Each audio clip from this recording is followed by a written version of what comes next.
terkait dengan kantor berita Reuters yang mengabarkan bahwasannya investor terkemuka dunia Warren Buffett menjual 24,7 juta lembar sahamnya di Bank of America senilai 981,9 juta dolar Amerika Serikat. Akankah bursa saham Indonesia akan menghadapi crash saat ini, Pak Wahyu?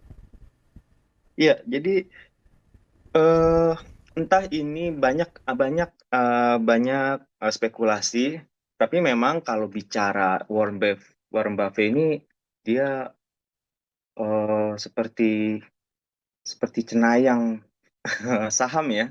Jadi Oracle Stock Market yang pernah terbukti misalnya di tahun 60-an di mana dia stop bahkan menjual dan beberapa eh, tahun setelahnya terjadi embargo minyak dan global crisis terkait perang Iran Irak ya.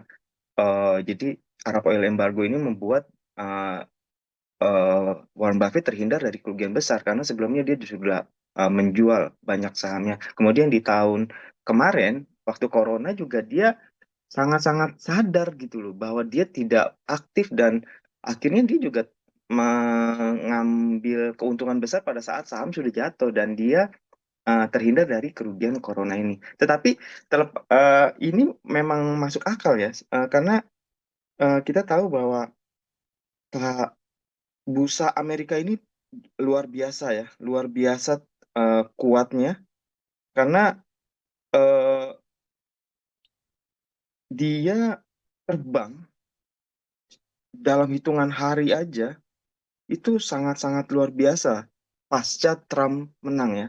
Jadi ini di atas rata-rata eh, target analisis market pada saat akhir tahun 2023 kemarin yang sebenarnya hanya di 4.875 untuk S&P.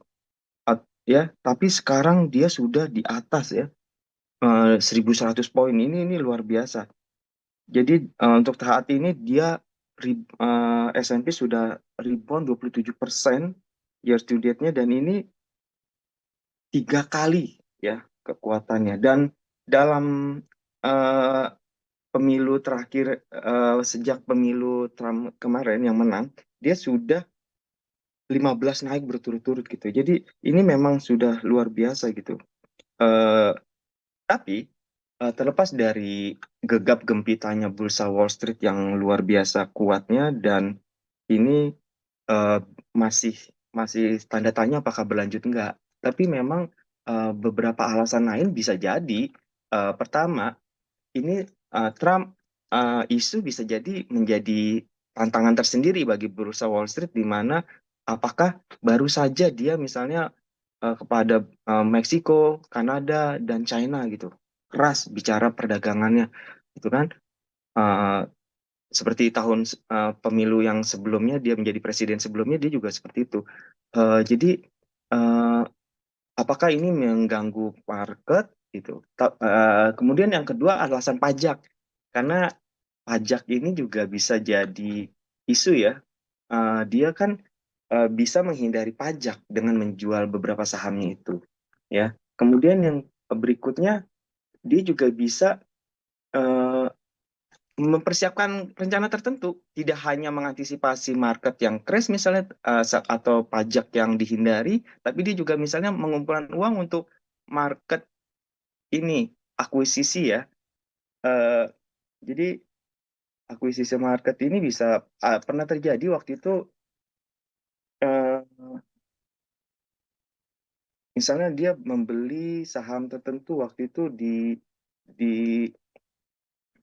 eh, Coca-Cola ya waktu itu ya.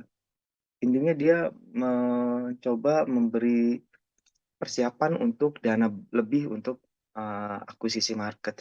Yang ke berikutnya mungkin dia sudah terlalu tua. Kita nggak tahu ya, dia sudah sangat tua untuk sebagai living legend ya, living legenda. Apakah dia mempersiapkan generasi berikutnya kita juga tidak tahu. Jadi beberapa kemungkinan-kemungkinan ini masih masih bisa. Tidak harus market crash karena eh, kita masih tahu bahwa Trump ini seorang pengusaha yang kemenangannya sangat didukung oleh pengusaha.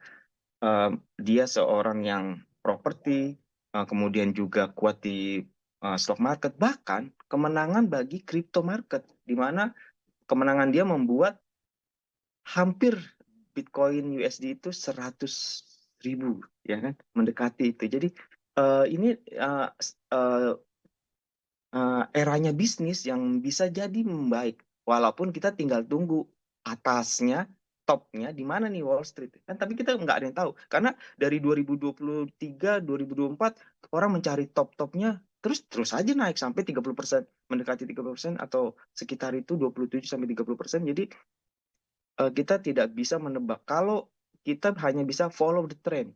Apalagi Trump suka sekali dengan low rate seperti di tahun sebelumnya, presidensial era Trump sebelumnya, dia menekan Fed untuk cut rate. Jadi Powell jelas masih melonggarkan moneter, dan Trump pasti senang dan pengen lebih menekan suku bunganya, dan USD akan dilemahkan. Itu posisi Trump terhadap moneter dan uh, mata uang ya. Jadi masih peluang untuk cut rate, dan ini sentimen positif buat pasar global gitu. Apalagi ya tentunya energi, sektor energi, karena Trump sangat suka dengan fosil era ya.